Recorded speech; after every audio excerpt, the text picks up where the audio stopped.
बघा विद्यार्थी मित्रांनो, आज आपण इयत्ता 9वीतील गणित भाग 2 मधील प्रकरण तिसरं बघणार आहोत. प्रकरण तिसऱ्याचं नाव आहे त्रिकोण. त्रिकोण कशाला म्हणतात?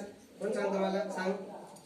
त्रिकोणाला 3 कोण असतात. त्रिकोणाला 3 कोण असतात. बरोबर, व्हेरी गुड.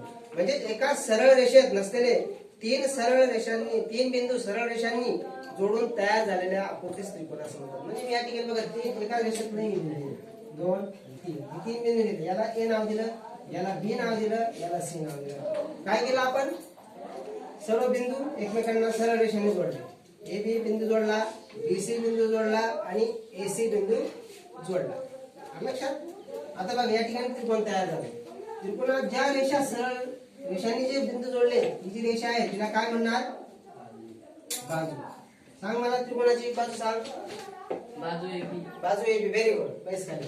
आता या 3 बाजू तयार झाल्या आणि इथे मग 3 कोण तयार झाले. कोण ए, कोण बी आणि कोण सी. तसंच 3 बाजू तयार झाल्या. बाजू ए बी, बाजू बी सी आणि बाजू ए सी, अशा 3 बाजू तयार झाल्या. म्हणजे त्रिकोणाला 3 बाजू असतात आणि 3 कोण असतात. आणि त्रिकोणाला 3 शिरोबिंदू पण असतात. म्हणजे वरचे जे टोक तयार होतं असं, तो आहे शिरोबिंदू. शिरोबिंदू आणि हा जो आहे, समजले तुम्हाला? अशा रीतीने या ठिकाणी त्रिकोणाचे